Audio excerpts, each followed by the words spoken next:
এখানে 2 নম্বর কোশ্চেন যেটা হচ্ছে কমপ্লিকেশন অফ এক্সেস কর্টিসল। এখন শরীরে কর্টিসল যখন বেড়ে যায় তখন কি কি সমস্যা হতে পারে জানতে চাইছো। তো এই বিষয়ে হচ্ছে আমি যে অপশন গুলো দিছি তার মধ্যে হচ্ছে অস্টিওপোরোসিস একটা আছে, যে হাড় দুর্বল হয়ে যাবে, মুড চেঞ্জ, কখনো ইরিটেবল হয়ে যাবে, মুড চেঞ্জ হয়ে যাবে, থিন স্কিন, কোথাও কোথাও স্কিনটা মোটা হয়ে যাবে। আরো কিছু অপশন আছে, যেমন হচ্ছে ব্লাড প্রেশার বেড়ে যাবে, এখানে হাইপোটেনশন আছে। এখানে কর্টিসল বেশি হলে হাইপোটেনশন হয় না, এটা হাইপার টেনশন হয়। ঠিক আছে, ব্লাড প্রেশার বেড়ে যায়। তো তোমরা অনেকেই দেখতে জানো, তোমরা খুঁজে দেখতে পারো উইকিপিডিয়ায়, যে excess cortisol, complication of excess cortisol. এই কর্টিসল অতিরিক্ত শরীরে থাকলে আরো কি হয়, কর্টিসল শরীরে অতিরিক্ত শরীরে থাকলে আরো অনেকগুলো পয়েন্ট আছে। সেখান থেকে তো আমি সবগুলো দিতে পারি না, যেটা গুরুত্বপূর্ণ কয়েকটা পয়েন্ট আমি দিয়েছি, তোমরা এটা আরো দেখতে পারবে। তারপর এখানে একটা মিসিং ছিল, 4 নাম্বারটা, which pulse are best for assessing calculating in the lower limb. আমরা লোয়ার লিম দেখার জন্য কোন কোন কোথায় কোথায় পালস দেখবো, সেটা হচ্ছে ফিমোরাল পালস দেখবো, তারপরে পপ্লিটিয়াল পালস দেখবো, তারপর ডরসাল পেডিক্স পালস গুলো দেখবো। এখানে পপ্লিটিয়ালটা ছিল না, এটা মিসিং হয়ে গেছিল, তোমরা কারেকশন করে নিও। ঠিক আছে, আমরা লোয়ার লিম্পের পালস দেখার সময় এই জায়গাগুলো আর কি দেখি। আর একটা কোশ্চেন এদিকে, 12 নম্বর কোশ্চেনটা দেখো। এই কোশ্চেনটা আমি তোমাদের একটু দিয়েছিলাম, যাতে এই কোশ্চেনটা তোমাদের সঙ্গে শেয়ার করব বলে। এই কোশ্চেনটার ইচ্ছাকৃত কিছু অপশন ভুল দেওয়া ছিল, আহ, তোমরা যাতে এই কোশ্চেনটা আর কি চিন্তা করতে চাও। যেমন হচ্ছে which vaccine are included in pentavalent vaccine. কারণ তোমরা সার্চ করলেই পেয়ে যাবে কোন কোন ভ্যাকসিনকে পেন্টাভ্যালেন্ট বলা হয়। সুতরাং এটা তোমাদেরকে কোশ্চেনটা করার জন্য এটা দেওয়া হয়েছিল, যাতে তোমরা একটু চিন্তা ভাবনা করো। The 5 given protects against 5 disease, diphtheria, tetanus, pertussis, hepatitis B এবং হিপ বা হেমোফিলাস বি, এই কয়টা ভাইরাসকে হিপ ভাইরাস বলা হয়, মানে হিপ ভ্যাকসিন ভাইরাস বলা হয়। সুতরাং এখানে শুধু নাম্বারটা বাদ যাবে, সবগুলো বি সি ডি সবগুলো অপশনে হবে। ঠিক আছে, চারটাই হবে, তোমরা এটা কারেকশন করে নিও। আর এই হিপ ভাইরাস ভ্যাকসিন কি, ভাইরাস ভ্যাকসিন কি, এটা একটু তোমরা দেখে নিও আরো, নিজের একটু স্টাডি করিও। যদিও আমি এখানে নোট দিছি, তারপরেও তোমরা একটু খুঁজে দেখিও যে আসলে আহ আরো কিছু পাওয়া যায় কিনা। ঠিক আছে, এটা একটু দেখিও তোমাদের। আর এখানে কিছু কোশ্চেন আছে যেখানে তোমরা একটু ভুল করেছো, যে বিন, এখন এই বিনের কোশ্চেন নিয়ে বারবার আছে, তোমরা নার্সিং ফান্ডামেন্টাল অফ নার্সিং এ পড়েছো, এই বিন কোথায় কি যাবে, এই বিন নিয়ে আর কত বলবো তোমাদেরকে। তারপরেও তোমরা এই বিনের কোশ্চেনটা একদম ভুল করেছো। সুতরাং যে কি কি থাকবে, সেই কি কি বিন কালার কোডেড অফ বিনের একটা টেবিলটা তোমরা করতে হবে। সুতরাং এই কোশ্চেনের সঙ্গে white black for normal wash, আমাদের যে নর্মাল যে ওয়াশ গুলো আছে কাগজ পেপার, এই সবগুলো হচ্ছে তোমার এই যে ব্ল্যাকে যাবে। রেড ফর শার্প ইনস্ট্রুমেন্ট, এটাও ঠিক আছে, রেড মানে শার্প ইনস্ট্রুমেন্ট যাবে। Yellow for non pathogenical waste, yellow বিনে কি যায়, ইয়েলো বিনে হচ্ছে প্যাথোজেনিক, নন প্যাথোজেনিক না, প্যাথোজেনিক যায়, রক্ত যেগুলো থাকে, বডি ফ্লুইড, সেগুলো আমরা ইয়েলো বিনে ফেলি। গ্রিন ফর রিসাইকেল ওয়াস্ট, যেগুলো হচ্ছে গ্রিন বিনে থাকে, যেগুলো রিসাইকেল করা যায় সেই বিনগুলো থাকে। ব্লু ফর হ্যাজার্ড ওয়াস্ট, এই ব্লু ফর হ্যাজার্ড ওয়াস্টে যায় না, ব্লুতে অনেক সময় গ্লাসওয়্যার ফালানো হয়। ঠিক আছে, গ্লাসওয়্যার ফালানো হয় ব্লুতে। তবে তোমরা এটা কালার কোডিংটা দেখে নিবে, যাতে এই অপশনগুলো ছাড়া অন্য কোনো অপশন থাকতে পারে, সেখানে তোমরা কালার কোডের বিনের কালার কোডেরটা অবশ্যই দেখে নেবে। এটা আমাদের ফান্ডামেন্টালের কোশ্চেন এবং হসপিটাল ম্যানেজমেন্টের ক্ষেত্রে খুবই গুরুত্বপূর্ণ এবং জানা দরকার। তারপরে তোমরা ভুল করেছো হচ্ছে bandage is apply to, bandage কেন ব্যবহার করা হয়, ব্যান্ডেজ রিডিউস সোয়েলিং ব্যবহার করা হয়, বি স্টপ ব্লিডিং এর জন্য ব্যবহার করা হয়, তারপর সি নাম্বার রিডিউস পেইন। ঠিক আছে, এটার জন্য রিডিউস পেইন এর জন্য করা হয়। তারপরে দেখা যাচ্ছে যে মোবিলাইজ এন্ড পার্ট, মোবিলাইজ মানে নড়াচড়া করা, কারেকশন ডিফর্মিটি, কারেকশন ডিফর্মিটি অনেক সময় কারেকশন ডিফর্মিটির ক্ষেত্রে সরাসরি দেখা যায় আছে একটা নন, একটু অল্প পরিমাণ আছে এই কোশ্চেনটা রিলেটেড, তবে এই কোশ্চেনটার ক্ষেত্রে প্যাটার্ন যেহেতু 3-2 অপশনের, আমরা উপরের তিনটাই দেবো, ঠিক আছে। 3-2 অপশনের জন্য, কারণ ট্রু ফলস 3 অথবা 2 থাকবে, সেই কারণে আমরা এই ABC-টাই এখানে আমরা বেস্ট মনে করতেছি। Management of the febrile convulsion, convulsion ম্যানেজমেন্টের জন্য যদি বেস্ট চয়েস থাকে, কনভালশন ম্যানেজমেন্টের জন্য ডাইজিপাম। এখন এর যদি আরো কিছু থাকে, কনভালশন ম্যানেজমেন্ট অফ নিউনেটালে যদি থাকে, পেডিয়াট্রিক যদি থাকে, তাহলে সেই ক্ষেত্রে বিভিন্ন প্রকার হতে পারে, পাররেকটাল, আইভি, এইটা কি। এখন যেহেতু এখানে কোনো বয়সের উল্লেখ নাই, ম্যানেজমেন্ট অফ ফিব্রাইল কনভেনশন, এখানে শুধু ডাইজিপাম আর প্যারাসিটামল, আমরা দুটাই কথা আছে, ঠিক আছে। ডাইজিপাম এবং প্যারাসিটামল দুটাই ফিব্রাইল কনভালশন মেইন করার জন্য, কনভালশনের জন্য দুটাই ড্রাগ।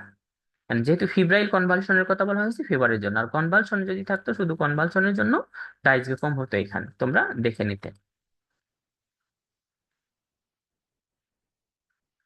অ্যাক্লোরয়েডিয়া, এই অ্যাক্লোরয়েডিয়া এটা হচ্ছে তোমরা হয়তোবা অর্থ বোঝো না, অনেকেই ভুল করেছো কোশ্চেনটা। অ্যাক্লোরয়েডিয়া এটা তোমার যে কি এই ট্রাম কন্ডিশনটা কি, ট্রাম কন্ডিশনটা তোমাকে জানতে হবে। আমি এক লাইন একটা ছোট্ট ডেফিনিশন তোমাদের একটু বোঝার জন্য দিয়েছি। Stomach does not produce hydrochloric acid, স্টমাকে যখন হাইড্রোক্লোরিক অ্যাসিড উৎপন্ন না হয়, এখন যদি হাইড্রোক্লোরিক অ্যাসিড উৎপন্ন না হয় তাহলে কি কি সমস্যা হতে পারে? গ্যাস্ট্রিক আলসার হবে, গ্যাস্ট্রিক কার্সিনোমা হবে, তারপরে তোমার পার্নিসিয়াস এনিমিয়া হবে। এইগুলো হাইড্রোক্লোরিক অ্যাসিড যখন উৎপন্ন না হয় তাহলে এই পজিশন গুলো ঘটতে পারে। আর অপর পজিশন গুলোতে কুশিং সিনড্রোম, এটাও সরাসরি এই এর হাইড্রোক্লোরিক অ্যাসিডের রিলেটেড নাই। ট্রোন সিনড্রোম এটা হচ্ছে ক্রোমোজোমাল অ্যাবনরমালিটিস, ঠিক আছে, ক্রোমোজোমাল অ্যাবনরমালিটিস। এই ক্রোমোজোমাল অ্যাবনরমালিটিস এর আবার আছে ট্রোন সিনড্রোমটা, একটু তোমরা দেখো, তবু আমি মুখে বলে যাই। সেটা হচ্ছে যখন যে এক্স এক্স ফিমেল বাচ্চাদের ক্ষেত্রে এটা ঘটে যায়, সেটা হচ্ছে দুইটা এক্স থাকার কথা, সেই ক্ষেত্রে দেখা যায় তাদের একটা এক্স অনুপস্থিত থাকে। অর্থাৎ আমরা জানি ক্রোমোজোমাল দুইটা এক্স বা দুইটা এক্স ওয়াই থাকে, এক্স ওয়াই ছেলে, এক্স এক্স মেয়ে। তাহলে দেখা যাবে এই ক্ষেত্রে যে মেয়েটার একটা এক্স ক্রোমোজোম অনুপস্থিত থাকে, আর অথবা অল্প পরিমাণ ওয়াই ক্রোমোজোম থাকে, যার কারণে তার শরীরের কিছু ঘাড় ছোট হয়, এই তারপরে হাতের আঙ্গুল কম থাকে, হাত ছোট হয়, বিভিন্ন প্রকার কমপ্লিকেশন অ্যারাইজ করে। তা তোমরা ট্রোন সিনড্রোম, ট্রোনার সিনড্রোমটা একটু দেখে নিও। এর বিষয়ে কোশ্চেন হতে পারে, সামনের দিন কোশ্চেন হতে পারে। তা তোমরা এই বিষয়টা একটু ক্লু দিলাম, তোমরা এটা দেখে নিও, একবার দেখো, নিজে না দেখলে কিন্তু সব মনে থাকবে না এতগুলো।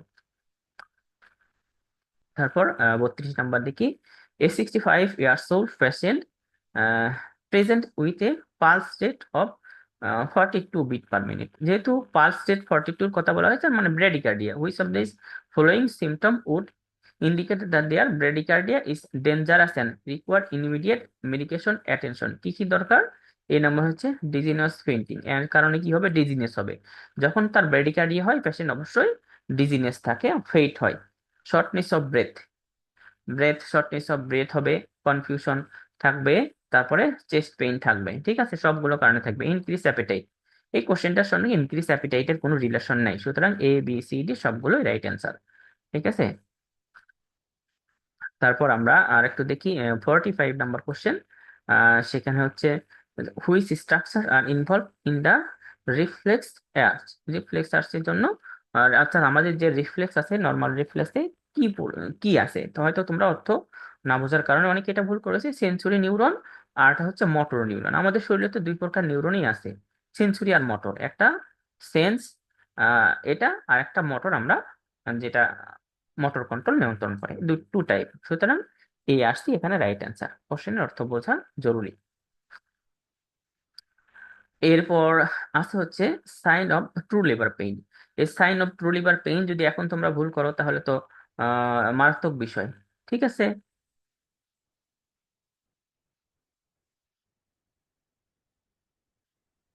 বলেছে শর্টনেস অফ ব্রেথ হলে পালস বেড়ে যাবে, এই কোশ্চেন, আগের কোশ্চেনটা। কিন্তু এখানে ট্রাম দেওয়া আছে ব্রেডিকার্ডিয়া, ঠিক আছে। ব্রেডিকার্ডিয়া ডিজিনেস থাকলে শর্টনেস অফ ব্রেথ থাকলে এখানে উল্লেখ করা আছে, ঠিক আছে। কন্ডিশন, ট্রাম কন্ডিশন দেওয়া আছে। সুতরাং তোমার এখানে এই ট্রাম কন্ডিশনের ক্ষেত্রে কোশ্চেনটার অ্যান্সার এটা হবে। যদি এখানে ট্রাম কন্ডিশন 42 যদি না দেওয়া থাকতো, লো পালস রেট থাকতো, তাহলে একটা অ্যান্সারটা অন্যরকম হতো। True liver pain. এখন ট্রু লিভার পেইনে কি থাকবে? শো প্রেজেন্ট থাকবে, তারপরে লাইফ থাকবে, তারপরে তোমার রিফ্লেক্স, রিপেয়ারিং অফ সার্ভিক্স, এ সবগুলোই থাকবে। এখন এই যে নর্মাল লেবার পেইনের যদি আমরা ক্রাইটেরিয়া পড়েছিলাম গাইনোকোলজিতে, এই সবগুলো ক্রাইটেরিয়া তোমাকে অবশ্যই এটা মনে রাখতে হবে। Normal, true labour pain, false labour pain কি কি হয়, এটা আর ভুল করা যাবে না, কারণ এই কোশ্চেনগুলো বারবার আসছে, রিপিটেটিভ কোশ্চেনটা পরীক্ষায় আসছিল, সুতরাং আবারও আসবে। হয়তোবা অপশনগুলো পরিবর্তন থাকতে পারে, যার কারণে তোমরা অবশ্যই এটা দেখবে। Indication of electroconvulsive therapy. এই ইলেকট্রোকনভালসন থেরাপি এই যে কোন কোন ক্ষেত্রে দেওয়া হয়, এটা সাইকোলজির কোশ্চেন, তোমাদের একটু জানা দরকার, পড়া দরকার। ইইজি না পড়া দরকার, সাইকোলজি যারা তোমরা মডেল টেস্ট দিয়েছো সেখানে ইইজির কি কি ক্ষেত্রে দেওয়া হয়, আহ ইসিটি কি দেওয়া হয় সেটা তোমরা দেখবা। ইইজি করা হয় ইসিটি, কোন কোন রুগীকে দেওয়া হয় ওখানে ইন্ডিকেশন সবগুলো বলা আছে, কোন রুগীকে দেওয়া যাবে কোন রুগীকে দেওয়া যাবে না, ঠিক আছে, কত ভোল্টেজ দেওয়া যাবে কত ভোল্টেজ দেওয়া যাবে না, সবগুলো অ্যান্সার এখানে আছে, তোমরা দয়া করে দেখবে। সাইকোলজির কোশ্চেন, এটা গুরুত্বপূর্ণ question. Severe depression disorder, schizophrenia, একটাতে দেওয়া যায়, অন্যতে দেওয়া হয় না। আরেকটা তোমরা একটু জানতে চেয়েছো, এবং ভুলও করেছো, major criteria of rheumatic fever. Rheumatic ফিভারের মেজর ক্রাইটেরিয়া কি? এখানে হচ্ছে কার্ডাইটিস, আর তোমার আমরা জানি হার্টকে, মেজর রিউমাটিক ফিভার কি করে, হার্টকে আক্রান্ত করে। তা হচ্ছে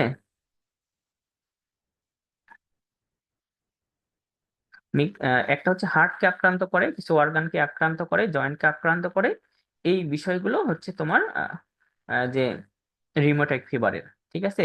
মিগ্রেন পাইলো আর্থ্রাইটিস, এই কথাটার অর্থ হলে আমাদের শরীরের যে বড় বড় জয়েন্ট গুলো আছে সেই জয়েন্ট গুলোতে সে আক্রান্ত করবে। তবে তোমাদের জানার জন্য আমি একটা নোটই দিয়ে দিছি এখানে, দেখো কি কি হয়, সেই বিষয়ে একটু তোমাদের পূর্ণাঙ্গ ধারণা আসবে। দেখো সেখানে মেজর ক্রাইটেরিয়া, এই দুইটা ক্রাইটেরিয়া দুইটা ভাগে বিভক্ত আছে, একটা হচ্ছে মেজর ক্রাইটেরিয়া, একটা মাইনর ক্রাইটেরিয়া, তোমরা সার্চ করলেও পেয়ে যাবে ইনশাল্লাহ। কার্ডাইটিস হইতে পারে, মেলিগনেন্ট পাইলোআর্থ্রাইটিস হইতে পারে, কলেরা হইতে পারে, তারপর ঠিক আছে এরিথমিয়া হইতে পারে, সাবকুটিনাস নুডলস হতে পারে। এই কয়েকটা হচ্ছে মেজর ক্রাইটেরিয়া বা মেজর প্রবলেম, ঠিক আছে। মাইনর প্রবলেম কি হতে পারে? ফিভার হতে পারে, আলসালজিয়া হতে পারে, এলিভেটেড ইনফ্লামেটরি মার্কার, যেমন হচ্ছে আমরা যদি কিছু টেস্ট করি তাহলে ইএসআর বৃদ্ধি পাবো, তারপরে সিআরপি বেশি পাবো, এই সবগুলো মাইনর ক্রাইটেরিয়া। এইগুলো আমার ট্রু ফলস। আরো তোমরা এর ভিতরে ভুল করেছো, বাট তোমরা হয়তো বা অনেকেই জানো, প্রয়োজন মনে করো না কমেন্ট করার কোশ্চেনের জন্য, এই জন্য আর কি। পরবর্তীতে দেখি, এখন এপিক্যালস পালস নিয়ে অনেক কথা হয়েছিল, এর আগেও আমি একদিন তোমাদের দিয়েছিলাম যে কোথায় থাকে এপিক্যালস পালস, তোমরা শোনো এবং সেটা নিয়ে কোনটা কথা বলি সেটা নিয়ে তোমরা স্টাডি আর করো না, এটা হলো সমস্যা। এপিক্যালস পালস কি? এপিক্যালস পালস হচ্ছে এক কথায় যেটা বোঝা যায় যে সরাসরি হার্টের যে সাউন্ড, হার্টের যে সাউন্ড, লাভ ডাব, এই হার্টের সাউন্ড সরাসরি শোনার মাধ্যমে যে পালস নির্ণয় করা হয় এটাই হচ্ছে এপিক্যাল পালস। মনে থাকবে, সরাসরি হার্টে স্টেথোস্কোপ দিয়ে আমি হার্টের উপরে সরাসরি স্টেথোস্কোপ দিয়ে আমি হার্ট রেট শুনবো। এই যে শোনার ভিতরে যে গনে গনে কতগুলো পাবো নির্দিষ্ট সময়ে, এটাই হচ্ছে এপিক্যাল পালস।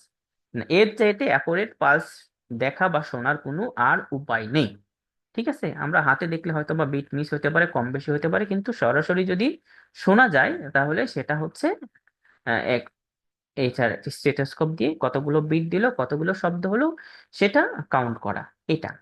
তাহলে এটা হচ্ছে এপিক্যাল হচ্ছে fifth intercostal space left mid clavicle line, অর্থাৎ বাম সাইডে আমাদের 5 নম্বর যে ইন্টারকোস্টাল স্পেস আছে ফিফথ, সেখানে স্টেথোস্কোপ ধরতে হবে মিড ক্লাভিকল লাইন, অর্থাৎ আমার ক্লাভিকলের মাঝখান বরাবর, অর্থাৎ নিপল বরাবর সরাসরি আসবে ফিফথ, এখানে স্টেথোস্কোপটা ধরতে হবে। এটা হচ্ছে যে intercostal space mid clavicle line, এটার এই যে সরাসরি হার্ট থেকে শোনা পালসটা, এটা হচ্ছে তোমার এপিক্যাল পালস। এটা নিয়ে মনে হয় না তোমাদের আর কোশ্চেন বা থাকার কথা আছে। এখন যেখানে যেখানে থাক যা থাক, পরবর্তীতে যে ক্রাইটেরিয়া থাকবে নিজেরা একটু এপিক্যাল পালসের ডেফিনেশনটা একটু পড়ে নিও। এখন আরেকটা এখানে কথা আছে, এপিক্যাল পালস মেজারমেন্ট হচ্ছে পালস ডেফিসিট, হয়তো পরবর্তীতে পরের দিকে কোশ্চেনে পাবে। এই পালস ডেফিসিট হচ্ছে আমি হাতে দেখতেছি পালস এবং পাশাপাশি স্টেথোস্কোপ দিয়ে শুনতেছি। এখন এই হাতে আর যে স্টেথোস্কোপ দিয়ে শুনলাম, এই দুটার মধ্যে কি পার্থক্য? এটাই হচ্ছে পালস ডেফিসিট। ঠিক আছে, পরবর্তীতে হয়তো বা কোশ্চেন তোমরা পেয়ে যাবে। ফার্টিলাইজেশন অকার, এরপর এই কোশ্চেনটা যদি ভুল করো তাহলে তো এই বয়সে আসে মান সম্মান থাকে না। ফার্টিলাইজেশন কোথায় হয়? ফার্টিলাইজেশন সবচেয়ে বেশি হয় ফ্যালোপিয়ান টিউবে, এম্পল অফ দা ভ্যাটার এই অংশে সবচেয়ে বেশি হয়। যেহেতু এখন এম্পল ছোট পার্ট নাই, তাহলে দেখা যাচ্ছে যে এখানে fertilisation ochre ample of the ভ্যাটার।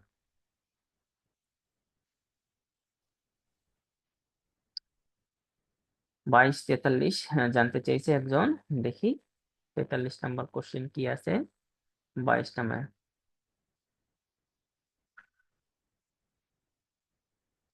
Effect of early post operative অ্যাম্বুলেশন।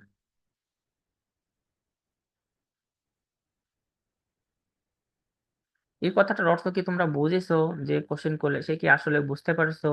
Effect on early post operative ambulation. Ambulation মানে কি? অ্যাম্বুলেন্স মানে কি? আমরা যদি এখন পেশেন্ট যদি আমরা শুয়েই আছে, শুধু অপারেশন করার পর পোস্ট অপারেটিভ পেশেন্ট শুয়ে থাকে, তাহলে ওই পেশেন্টের কি হবে? সার্কুলেশন ইম্পেয়ার্ড হবে। ঠিক আছে, সার্কুলেশন ইম্পেয়ার্ড হবে, আর পারসিস্টেন্ট মুভমেন্ট বেশি হবে না, ডিক্রিজ মেটাবলিজম ডিক্রিজ থাকবে। সুতরাং যদি আমরা আর্লি পেশেন্টকে অ্যাম্বুলেট করি, নড়াচড়া করি, হাঁটাই চলাফেরা করি, তাহলে ইনক্রিজ সার্কুলেশন, পেশেন্টের ইনক্রিজ সার্কুলেশন হবে এবং পারসিস্টাইল মুভমেন্ট এটা বৃদ্ধি হবে। এটাই হচ্ছে মেইন মেকানিজম। ঠিক আছে, এটাই হচ্ছে মেইন মেকানিজম এই কোশ্চেনের। হয়তোবা তোমরা না বুঝতে পারার কারণে এই সমস্যা, অর্থ না বুঝলে একটু সমস্যায় পড়ে যাবে।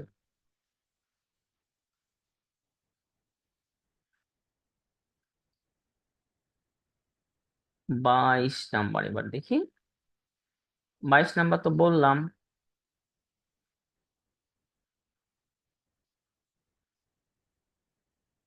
22 নম্বর তো বললাম, তারপরে আবার হয়তো বা তখন ক্লাসে ছিলে না, এটা তারপর আবারও বলি। 22 নম্বর হচ্ছে অ্যাক্রোহাইডেরিয়া হকার্স ইন। অ্যাক্রোহাইডেরিয়ার কন্ডিশন কি? আমি নিচে ডেফিনেশন দিয়েছি, stomach does not produce hydrochloric acid. যখন স্টমাকে হাইড্রোক্লোরিক অ্যাসিড উৎপন্ন না হয়, তখন কি কি সমস্যা হতে পারে? ঠিক আছে, এটা তোমরা সার্চ করবে আগে, যে স্টমাকে যদি হাইড্রোক্লোরিক অ্যাসিড না হয় তাহলে কি কি সমস্যা হয়।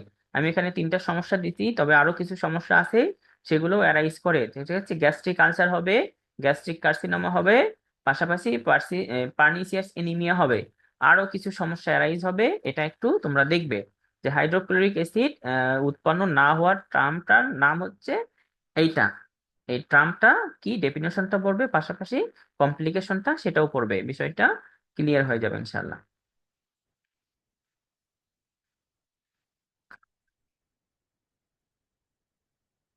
আবার আছে, which is the following is the most accurate method for assessing heart rate. Accurate method কি?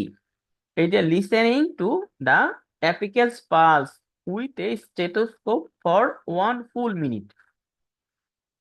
একটু আগে আমরা এই কোশ্চেনটা নিয়ে অন্য একটা আলোচনায় ছিলাম, যে অ্যাকুরেট হার্ট রেট শোনার জন্য, হার্ট পালস পাওয়ার জন্য সবচেয়ে ভালো উপায় হচ্ছে এপিক্যাল পালস এর সাউন্ড গুনে দেখা। ঠিক আছে, শব্দ শোনা, গোনা 1 মিনিটে শব্দ গোনা, এটাই হচ্ছে সবচেয়ে বেস্ট উপায়। ঠিক আছে, এই কথাটাই বলা হয়েছে, আমরা ইতিমধ্যে এটা আলোচনা করেছি।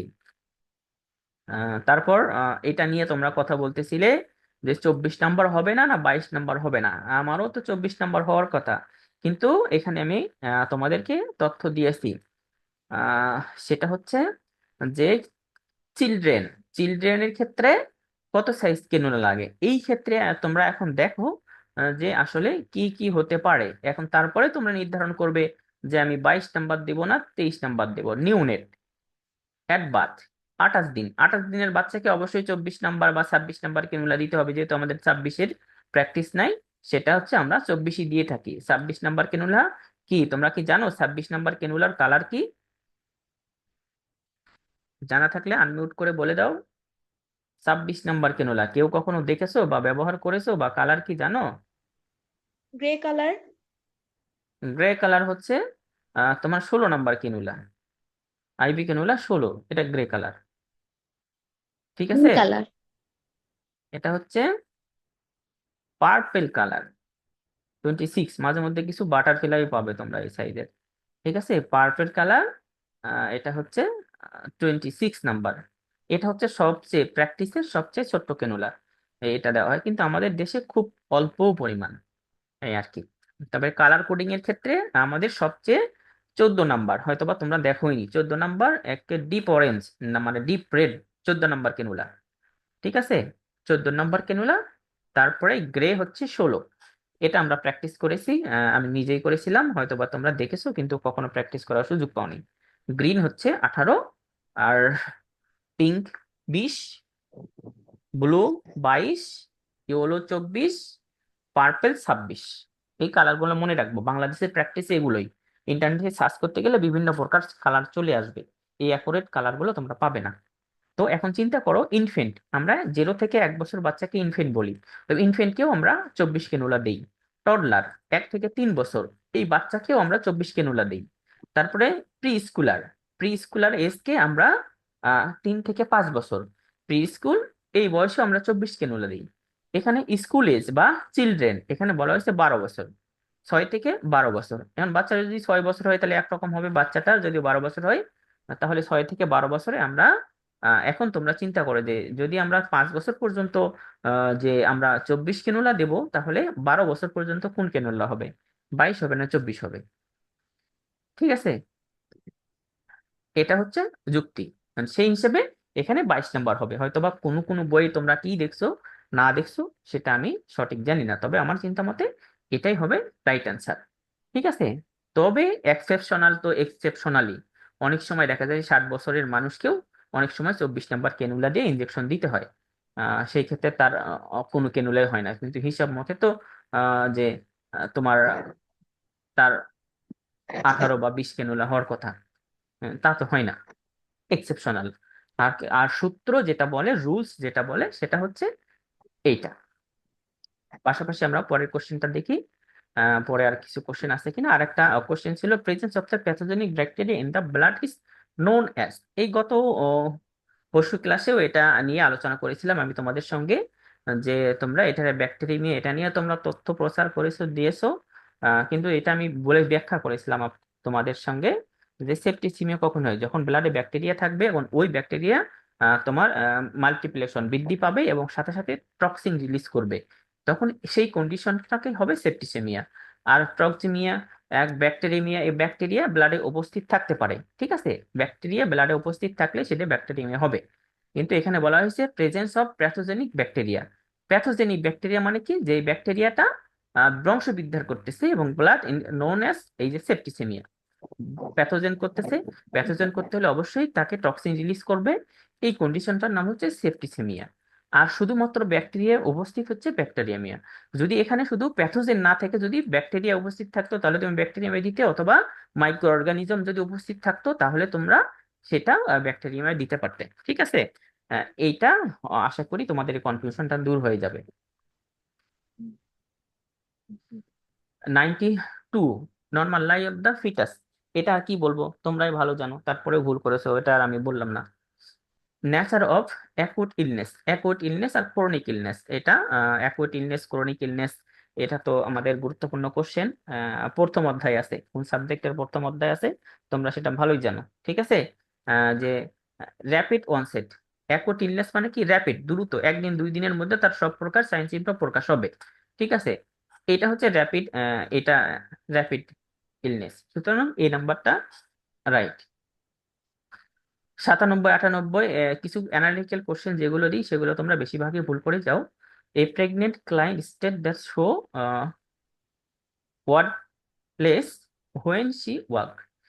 এই কথাটার অর্থ হয়তো বা তোমরা বুঝো কিনা আমি বিষয়টা বুঝতে পারি নাই, যে দেখা যাচ্ছে যে একজন প্রেগনেন্ট মা, সে বলতেছে আমি যখন হাঁটি তখন আমার পায়ের দিকে টান ধরে, তখন কি বলবে যখন, তাহলে একজন নার্স এটা নিয়ে কি চিন্তা করবে। ঠিক আছে, large size of the newborn, বাচ্চা কি পেটের মধ্যে বড় যার কারণে পেট টেনে ধরতেছে, pressure on the pelvic muscle, pelvic মাসেলে প্রেশার পড়তেছে এই জন্য, relaxation of the pelvic joint, pelvic joint কি রিল্যাক্সেশন হচ্ছে, দ্য এক্সেস ওয়েট গেইন, বেশি ওজন হচ্ছে এই কারণে। কিন্তু না, এখানে সবচেয়ে বেস্ট যুক্তি হচ্ছে relaxation of the pelvic joint. তাকে বোঝানোর যে বাচ্চা যখন ডেলিভারির সময় আসে তখন পেলভিক জয়েন্ট গুলো রিল্যাক্স হইতে থাকে। যদি পেলভিক জয়েন্ট গুলো রিল্যাক্স না হয় তাহলে তো ডেলিভারি হবে না, ঠিক আছে, বাত ক্যানেলে বাচ্চা আসতে পারবে না। এই জন্য এই যে রিল্যাক্স হয়, যখন এই রিল্যাক্স হইতে থাকে তখন তার এই পায়ে পেশিতে টান লাগে। এটা হচ্ছে নার্সিং ডায়াগনোসিস। অ্যাজোস্পার্মিয়া, এটা একজন ভুল করেছো। তো তো যে ভুল করেছে তো অ্যাজোস্পার্মিয়াস টার্মটা জানো না। এটা তো একটা definition, absence of the sperm. Semen আছে, ইজাকুলেশনে সিমেন থাকবে, সিমেন থাকার কারণে সেটা হচ্ছে সেখানে কোনো স্পাম থাকবে না। এটা ঠিক আছে, ভিজিবল কোনো স্পাম থাকবে না। সিমেন আর স্পাম দুইটা বিষয় আলাদা।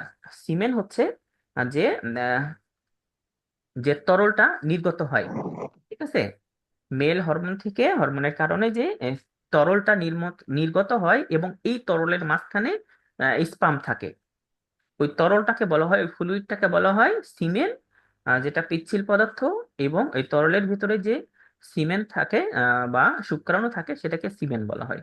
এবং অ্যাসপার্মিয়া হচ্ছে তার ফ্লুইড থাকবে বাট তাতে কোনো সিমেন বা তাতে কোনো শুক্রাণু থাকবে না। এটা এটা ট্রাম, তোমরা ডেফিনেশনটা দেখে নিও, ঠিক আছে? তাহলে বিষয়টা ক্লিয়ার হয়ে যাবে। এখন সার্ভাইকাল সফট হচ্ছে এবং ইউটেরাইন সফট লেস হচ্ছে ক্লাসিফাইড হুইথ দ্য ফলোইং। এখন যে সার্ভিকাল, মেইন কথা হচ্ছে সার্ভিকাল যখন সফটনেস হবে, নরম হবে, বা তখন নার্সিং কি ডায়াগনোসিস করবে, ঠিক আছে?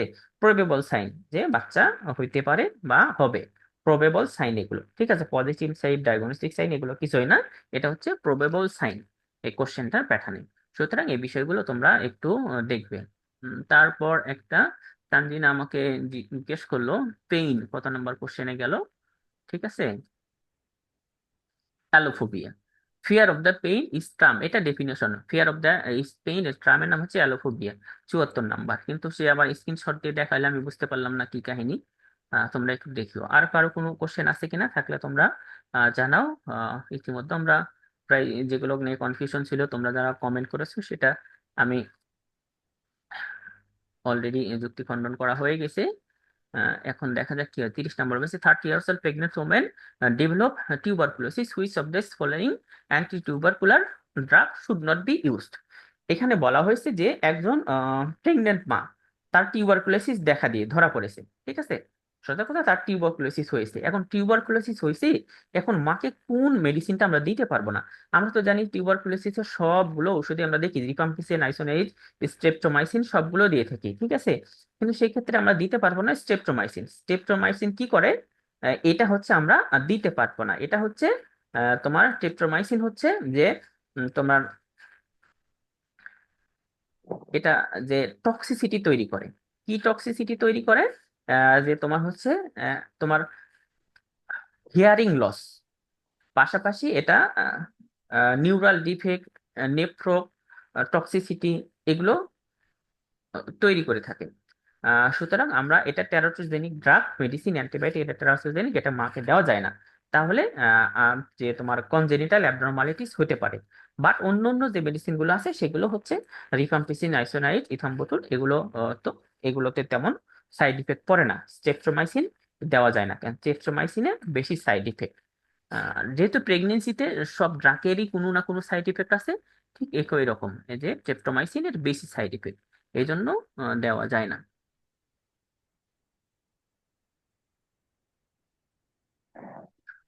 4 নম্বর কি বলছে দেখি। 4 নম্বর কি হয়েছে? এটা হচ্ছে 4 নম্বর না 40 নম্বর, কি তোমরা কমেন্ট করলে? 4 নং পপ্লিটিয়াল ফার্স্ট হবে, এটা একটু আবার বলবেন? হ্যাঁ অবশ্যই, এটা তো বলা হয়েছে, তোমরা যারা পয়ে যোগদান করেছো তাদের জন্য আবার বলা হচ্ছে যে এটা তোমরা একটু কারেকশন করে নিও, আমরা অলরেডি কারেকশন করে দিয়েছি। সেটা হচ্ছে পপ্লিটিয়াল পালস, অর্থাৎ লোয়ার লিম্ফে যে পালস গুলো দেখি, ফিমোরাল দেখি, তারপর পপ্লিটিয়াল দেখি এবং ডর্সাল দেখি, তিনটা পালসই দেখা হয়, একটা মিসিং ছিল, সেটা হচ্ছে পপ্লিটিয়াল, D নাম্বার। আর তোমাদের জন্য আরেকটা বলি, সেটা হচ্ছে ভ্যাকসিন আর পেন্টাভিলেন ভ্যাকসিন, তোমরা এটা সার্চ করবে, আমি ডেফিনেশন গুলো এখানে দিয়ে দিয়েছি, তারপরেও দেখবে। শুধুমাত্র ওই যে tetanus, haemophilia, influenza B, hepatitis B, diphtheria এবং সাথে আছে যে তোমার পার্টুসিস, সবগুলোকে পেন্টাভিলেন্ট বলা হয়। এই সবগুলোই হবে, BCD হবে, এই নাম্বারটা মিজেলস, এটা পেন্টাভিলেন্ট ভ্যাকসিন নয়। আহ আর কোনো কোশ্চেন, 2 মিনিট আছে, তারপর লগ আউট হয়ে যাবে, আমরা লগ আউট করে দেবো ইনশাল্লাহ। এক্সামের সময় কি ক্যালকুলেটর ইউজ করা যাবে? না, কিছু ইউজ করা যাবে না। কেন ক্যালকুলেটর ইউজ করবে? ক্যালকুলেটর ইউজ করার মতো তো কোনো কোশ্চেন আসবে না। এক্সামে তো ম্যাথ ছিল না, ওই যে ডোজের যে ক্যালকুলেশনটা, স্যালাইনের যেটা ছিল ড্রপেরটা। ওই জন্য নিজে প্র্যাকটিস করে যাবে, খাতায় সূত্রটা মুখস্থ করে কিভাবে বের করতে হয় সেটা করবে। এই একটার জন্য এত ঝামেলা করার দরকার নাই, সর্বোচ্চ থাকলে একটা কোশ্চেন থাকবে। ঠিক আছে, স্যালাইনের হিসাব বের করতে হলে একটা কোশ্চেন থাকবে। তো তোমার যদি সূত্র জানা থাকে, নিজে তুমি খাতার মধ্যে রাফ করে নিতে পারবে। ঠিক আছে, পেপারসে তোমাকে যে ও প্রশ্নপত্র দেওয়া হবে সেখানে তুমি করে নিতে পারবে, রাফ করে নিতে পারবে। তো জানা থাকলে তবে এত কাহিনী কিছু হবে না, এমনিতেই পেয়ে যাবে। সুতরাং এটা নিয়ে তোমার আর এত টেনশন করার দরকার নেই। সর্বোচ্চ থাকলে একটা কোশ্চেন থাকবে। আর কালকে একজন কমেন্ট করেছিলে চামচ নিয়ে, এমএল নিয়ে এটা করা, 1 ml সমান আহ, তোমার 1 চামচ সমান 5 ml, এই জন্যই যত 5 চামচ থাক, 3 চামচ থাক, 4 চামচ থাক, এই অনুযায়ী তোমরা হিসাব করে নেবে। ঠিক আছে, 1 চামচ সমান 5 ml, 1 টিস্পুন, এটা না যেন কনফিউশন তোমাদের না থাকে। তো আপাতত মনে হচ্ছে আর কোনো কিছু জানা নেই এই কোশ্চেন নিয়ে। তবে ভালো করে পড়াশোনা করো এই মুহূর্তে। আর আমাদের লগ আউট হয়ে যাবে, আর আমরা কথা বলবো না। আহ, ধন্যবাদ। তারপরে কিছু জানার থাকলে আমাদের কমেন্ট করে রাখো, আমরা পরে কথা বলবো।